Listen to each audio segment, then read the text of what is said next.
Je lance un appel solennel à la mobilisation générale. Mon appel s'adresse d'une manière toute particulière à notre jeunesse, que j'invite à s'enrôler.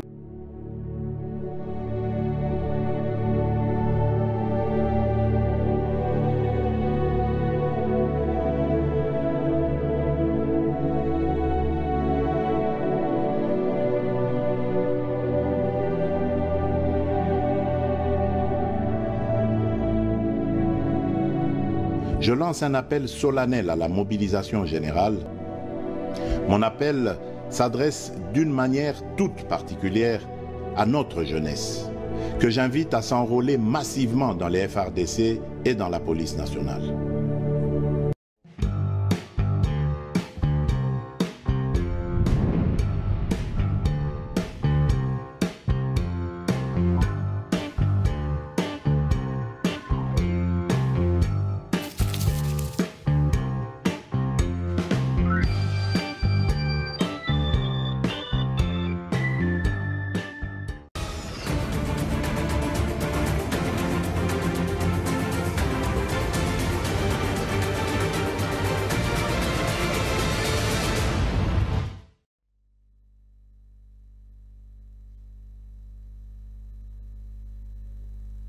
Vous êtes sur Shalom Télévision, vous avez raison, madame, messieurs, bonsoir et bienvenue à ce journal sur votre chaîne. À la une de l'actualité, le président de la CENI, Denis Kadima Kazadi, a animé ce lundi 13 novembre 2023 les cadres des concertations avec les candidats présidents de la République au scrutin du 20 décembre 2023. Ces derniers les a appelés à s'impliquer pour une élection apaisée.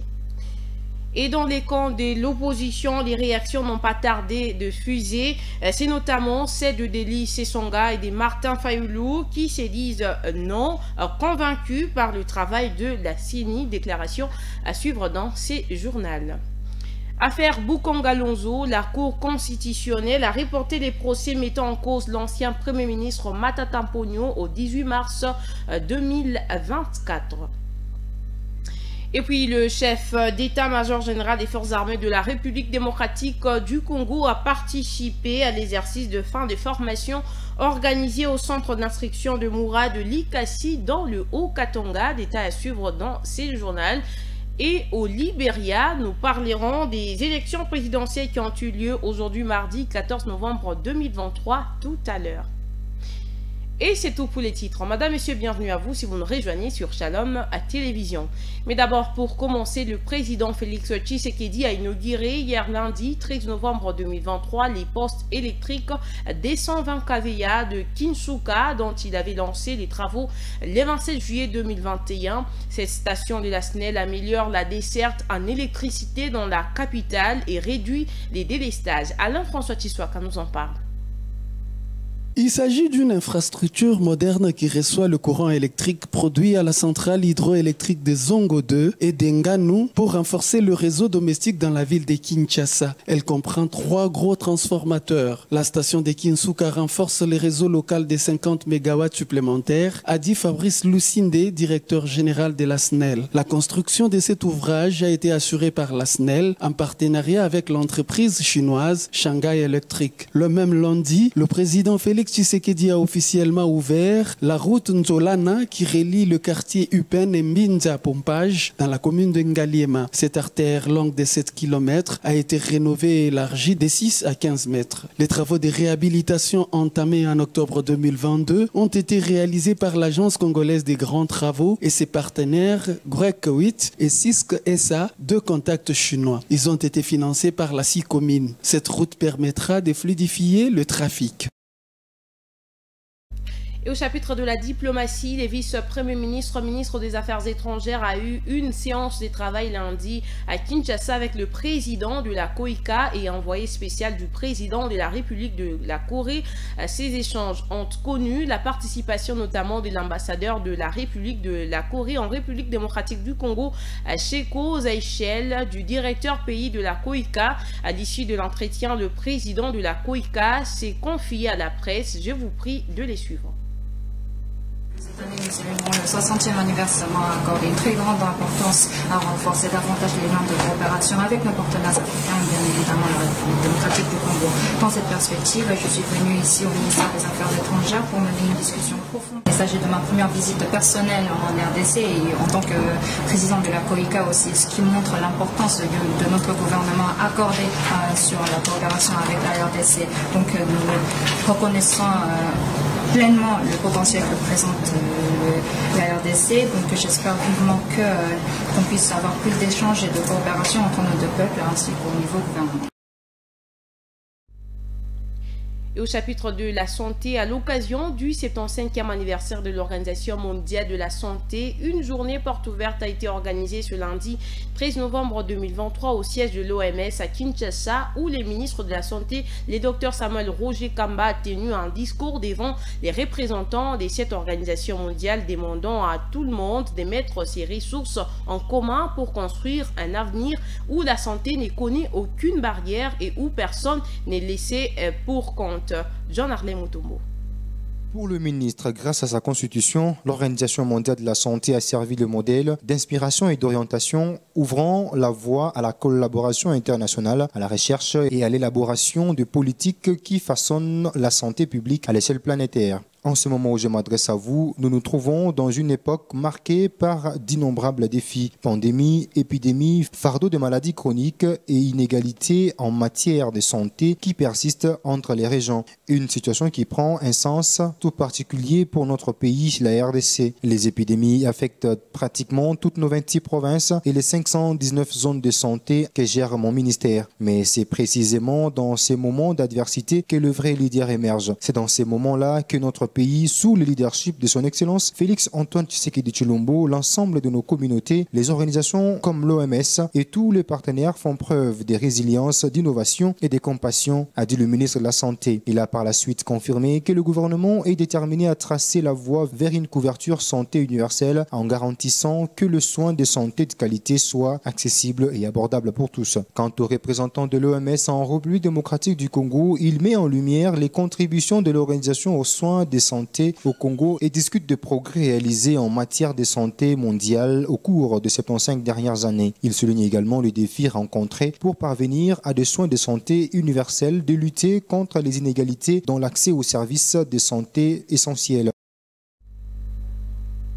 Je l'ai annoncé dans le journal Procès Boukangalonzo. On en parle encore dans ces journaux. Augustin Matata Mponyo, candidat à la présidentielle de décembre 2023, peut librement poursuivre ses activités électorales. La Cour constitutionnelle vient de renvoyer la cause au 18 mars 2024.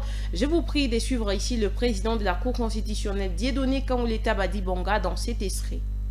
Dans l'organisation et fonctionnement de la Cour constitutionnelle, spécialement les articles 72 et 100, alinéa 1, vu le décret du 6 août 1959 portant code de procédure pénale, spécialement les articles 57 et 71, vu le règlement intérieur de la Cour constitutionnelle du 10 août 2018, spécialement les articles 72 et 73, la Cour constitutionnelle siégeant en matière répressive en premier et dernier ressort, avant de dire le droit contradictoirement à l'égard des prévenus Mutombo Mwana Nyongo de Gracias et Globlet Christo Stéphanus et par défaut à l'égard du prévenu Matata Polo Mapon Augustin, le ministère public entendu, dit recevable et non fondé la demande de surséance de l'examen de la présente cause et de la mise hors cause sollicitée par les prévenus Globlet Christo Stéphanus. Déclare recevable mais non fondé les exceptions d'incompétence et d'irrecevabilité soulevées par les prévenus Mutombo Mwana Nyongo, Deogracias et Globlet Christo Stéphanus.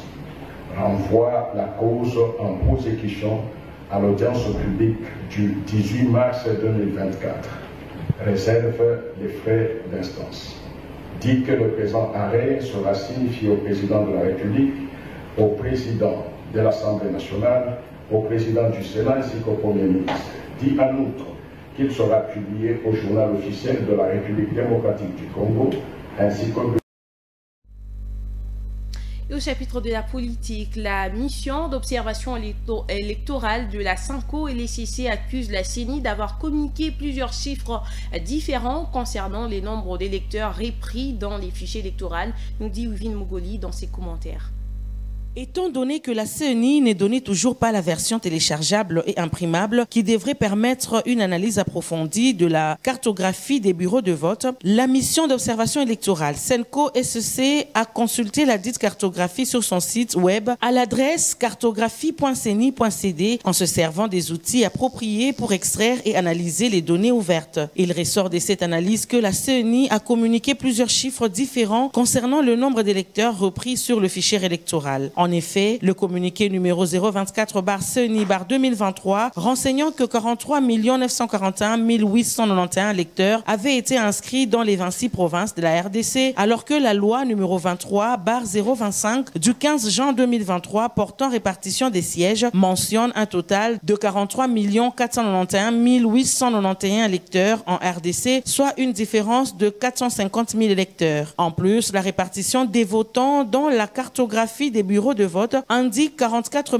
541 683 électeurs inscrits, soit une différence de 1 049 792 électeurs par rapport aux statistiques ayant déterminé la répartition des sièges. Les données publiées dans la cartographie des bureaux des votes renseignent un total de 76 486. De ces données, 3 706 BVD ont été dupliqués 2, 3, voire 4 fois avec les mêmes numéros d'identification, même nom et même adresse, mais avec des données géographiques différentes. Cela représente un total de 2 244 142 électeurs. La liste et d'autres éléments des bureaux des votes dupliqués sont transmis à la CENI. La mission d'observation électorale a aussi constaté que le territoire de Kailo, dans la province de Maniema, était omis de cette cartographie. La mission d'observation SENCO-SEC encourage la CENI à corriger ses erreurs et publier en toute urgence la cartographie des bureaux de vote par bureau de vote dans un format téléchargeable et imprimable. Elle recommande aux candidats, partis et regroupements politiques de se servir de leurs propres cellules techniques électorales afin d'analyser toutes les données ouvertes par la Commission électorale nationale indépendante.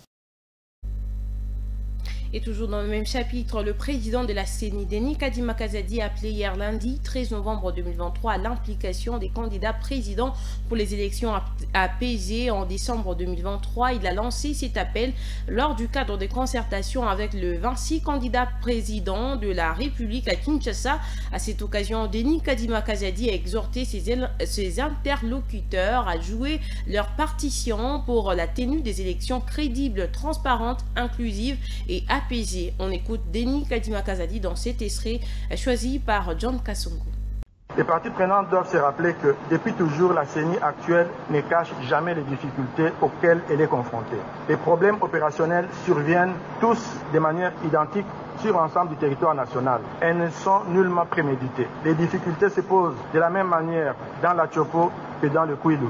Les erreurs constatées sont rapidement prises en charge pour améliorer le processus. Quand une idée est communiquée de bonne foi, elle est prise en compte. La CENI ne considère pas cela comme une faiblesse. Si certaines parties prenantes se délectent des difficultés de la CENI, ces parties prenantes participent alors à la régression générale du pays, car la RDC ne peut pas se payer le luxe de perpétuer une culture du non-respect des délais constitutionnels ou d'échecs électoraux successifs. Lors de l'enrôlement des électeurs, la CENI a perdu 33 agents et policiers par noyade ou encore victimes des groupes armés. Il est aisé de critiquer le processus, mais très peu de parties prenantes analysent le contexte dans lequel se déroulent les opérations électorales. Dans plusieurs territoires, le matériel et le personnel de la CENI ont été pris en otage par des groupes armés. Et à côté de tous ces défis, il y a une catégorie de parties prenantes qui n'a cessé de discréditer la CENI. J'aimerais ici paraphraser le Seigneur Jésus-Christ qui, sur sa croix, disait « Père, pardonne-leur, car ils ne savent pas ce qu'ils font ».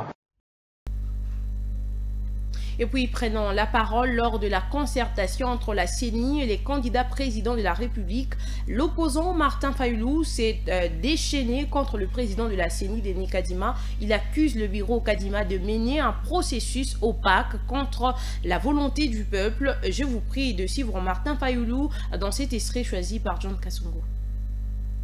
Kadima et les membres de la CENI pour leur volonté de mener un processus électoral opaque. Et Père, merci d'avoir fait que leur crime ne soit pas parfait.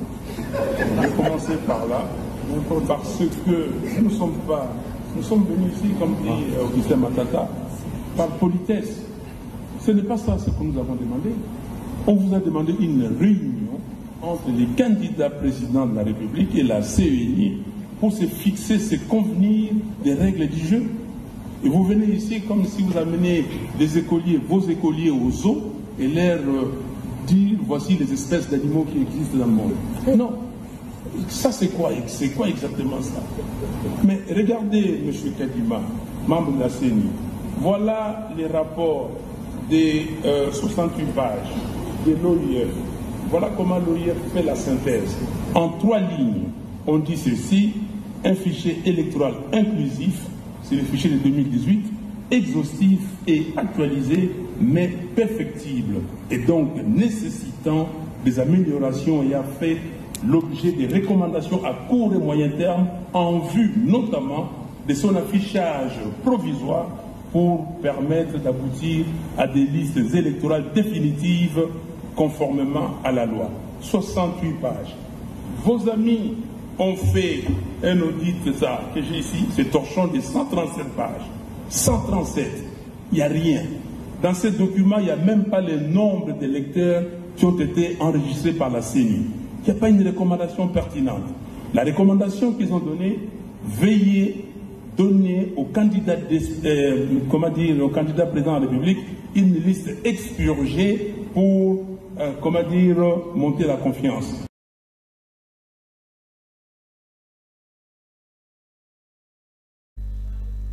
Et de son côté, le candidat Deli Sessanga a dans son mot, avant de refuser de signer les codes de bonne conduite, interpellé Denis Kadima Kazadi à ne pas abuser de leur patience en les considérant comme de brebis qui sont prêts à être immolés. Celui-ci estime que la CENI ne se conduit pas de manière exemplaire. Je vous prie de les suivre. Nous ne pouvons pas signer, vous avez ajouté un document ici, comment on l'appelle encore, le code de bonne conduite. Parce que la conduite solitaire de la CENI depuis le début, le manque de consensus ne peut pas nous amener aujourd'hui à pouvoir à donner un blanc-seing suite à vos différentes présentations pour dire nous allons y aller, ça va se passer ainsi. Donc nous disons, mais nous savons que la CENI fait la sourde oreille, nous sommes prêts pour les élections, nous allons y aller, mais nous savons que par rapport aux éléments qui sont présentés aussi bien techniques que financiers à 70%, en l'absence d'un plan opérationnel clair ici, vous nous dites nous y allons, mais nous vous disons ceci, il y a des gens qui n'ont pas voulu prendre part à ce scrutin. Il y a ceux qui ont trouvé d'autres moyens pour pouvoir s'exprimer. Il ne faut pas qu'on abuse de notre conscience trop longtemps à considérer que ceux qui ont pris la part à ce processus sont venus comme des brebis pour aller se faire immoler. Et donc nous ne signerons pas ce code de bonne conduite parce que nous considérons que depuis le début du processus, la CENI n'a pas été de bonne conduite et qu'aujourd'hui, nous n'avons pas toujours d'éléments de réponse sur tout ce qui se pose sur le plan opérationnel et sur le plan technique. Et ce qu'il faut retenir de ces cadres de concertation, sachez qu'aucun document n'a été signé, ni les codes de bonne conduite. Certains participants estimant ne pas être satisfaits et convaincus par le travail de la centrale électorale. Docteur en sciences politiques Jeff Chitamba analyse cette réunion dans ses duplex réalisés par Alain François Chiswaka. La CENI a organisé un cadre de concertation avec les candidats aux prochaines échéances électorales à la présidentielle. Quelle lecture faites-vous de ce cadre de concertation qui s'est tenu hier?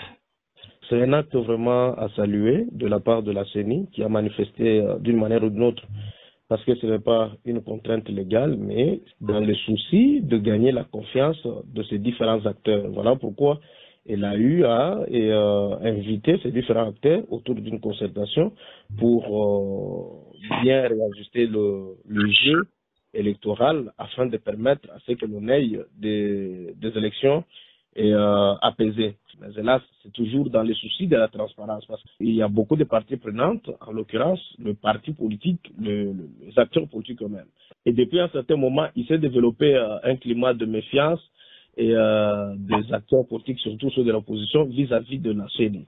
Comment est-ce qu'on peut gagner la confiance de ces gens-là pour pouvoir éviter de tomber dans des contestations comme nous en avons toujours d'habitude? C'est comme ça que la CENI a invité ces gens-là. Mais malheureusement, c'est que après leur concertation, rien de bon n'est sorti de cette concertation, étant donné que ni le code de bonne conduite n'a pas été signé, ni encore certains opposants ont estimé que la CENI n'a pas rencontré leurs préoccupations.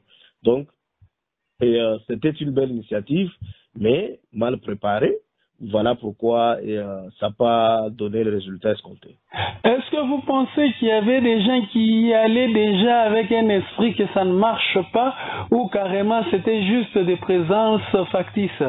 Il y a des gens déjà, même s'ils sont engagés dans les processus électoraux, mais à eux-mêmes, ils se disent que c'est un processus qui est déjà biaisé en avance et qu'ils y vont juste pour pousser la Commission électorale nationale indépendante au mur, parce que ça se vérifie, et ça s'est vérifié par rapport à leur attitude et à leurs préoccupations.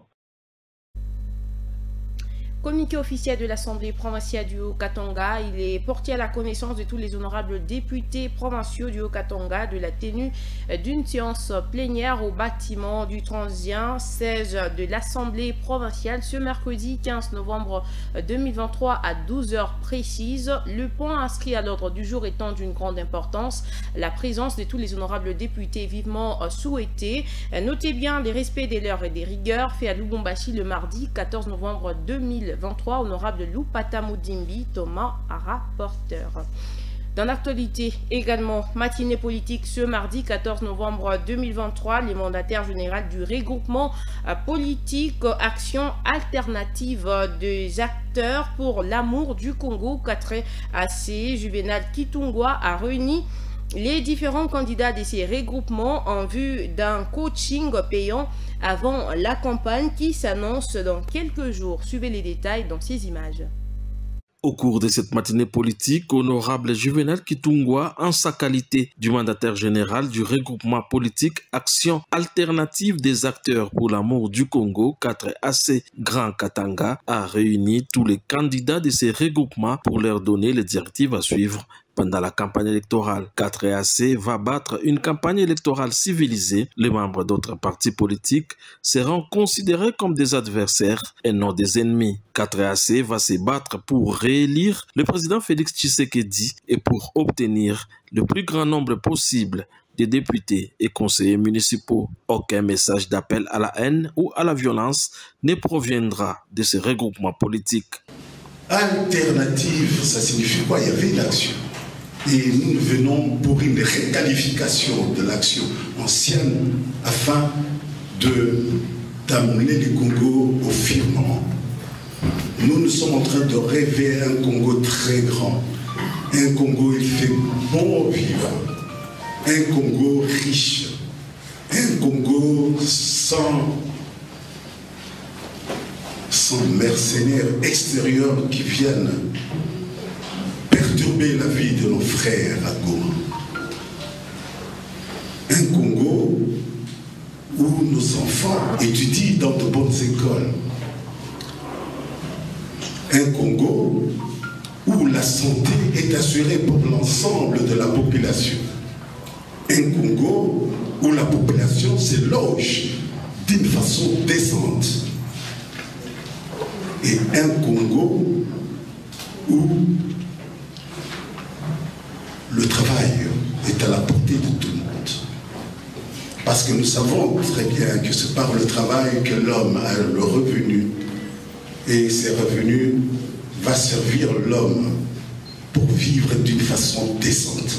C'est pourquoi notre autorité morale, l'initiateur et le fondateur de notre plateforme, les vice-premiers ministres et ministres de l'Intérieur, Peter Kazadika Koundé, s'est associé à un certain nombre de responsables de partis politiques pour créer ce regroupement.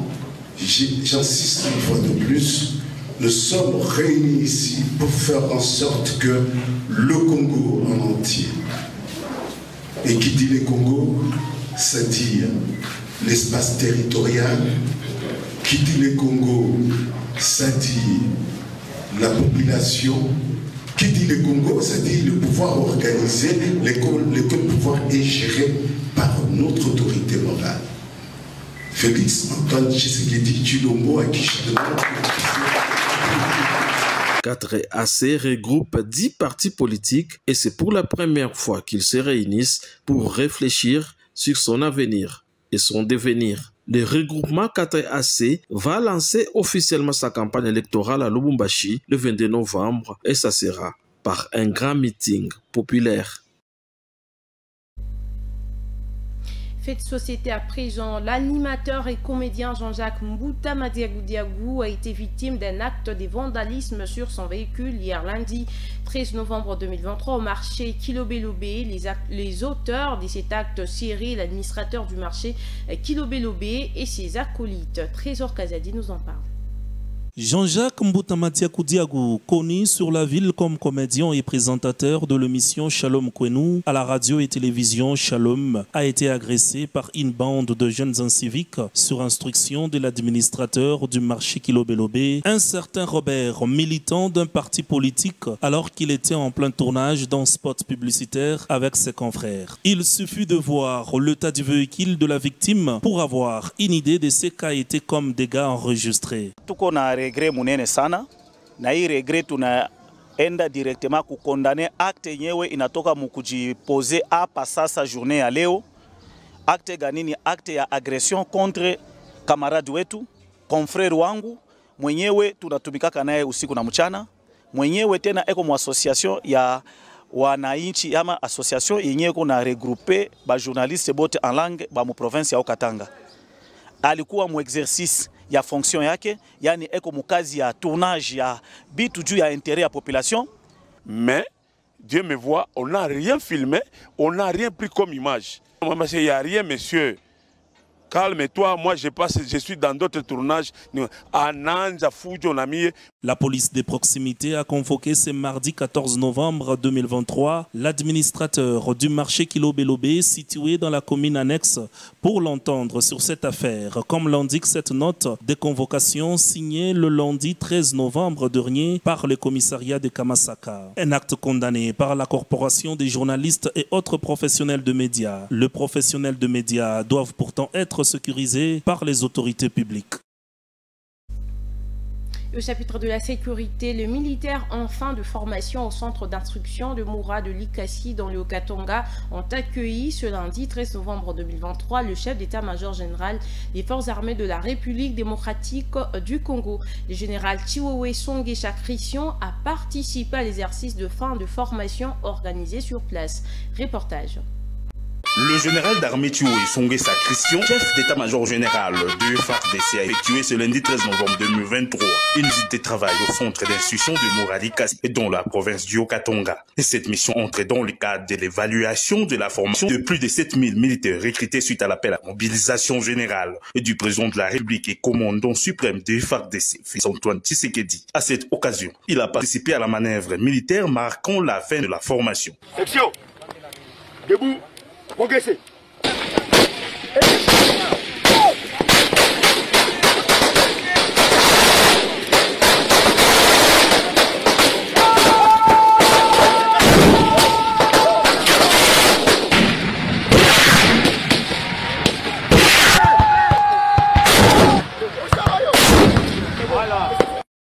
Après les briefings des colonels Ikomo Bienvenu et Zanza Desema, commandant respectivement de l'école des sous-officiers et du centre d'instruction de Moura, le général Chiwewe s'est ensuite adressé aux militaires en fin de formation. Dans sa causerie morale, il a prêché la discipline, le patriotisme, la politisme et la loyauté. Nazalaki na Goma, mokonzi ya mboka binangai général après kuna ONDP Moura parce que nayoki ke bauti sili sa formation na bango. Yango auti ko assister na manœuvre na sepeli parce que eleki kitoko mokonzi apesi bino nyonso mbote.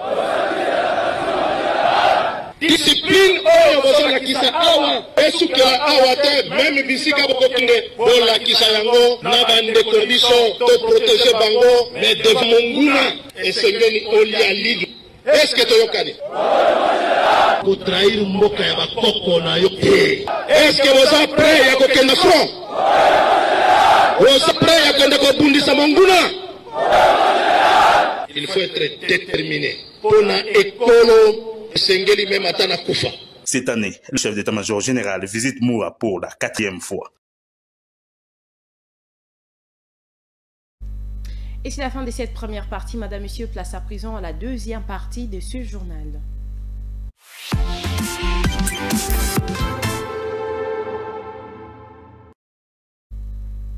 Après 10 journées de compétition à la 29e édition du championnat national de football, l'Union sportive Tchinkounkou a décidé de se séparer de son entraîneur Segan Dombe. Le manque de résultats attendus est la raison qui a poussé les comités à prendre cette décision. En effet, logé dans les groupes A, qui comprend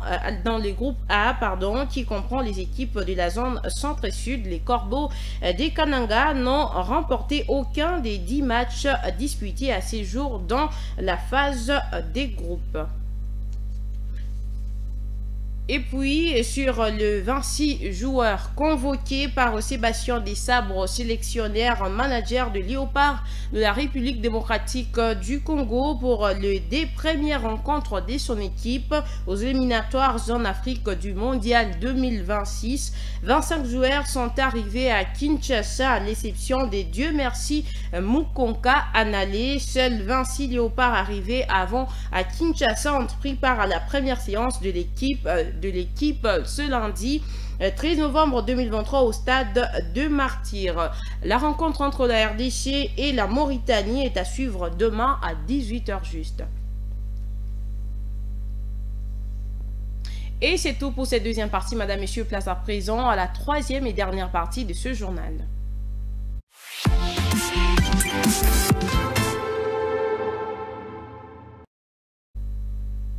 Plus de 2,4 millions de Libériens ont voté ce mardi 14 novembre 2023 pour élire leur président pour cette première élection organisée dans la présence de la mission des Nations Unies au Libéria. TV5 Afrique Monde nous en parle.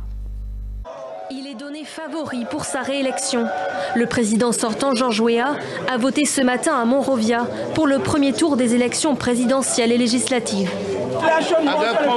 J'ai confiance dans le peuple libérien. Il m'a confié un mandat et je lui ai demandé un second mandat. C'est pourquoi je suis venu voter et c'est pourquoi ils sont ici.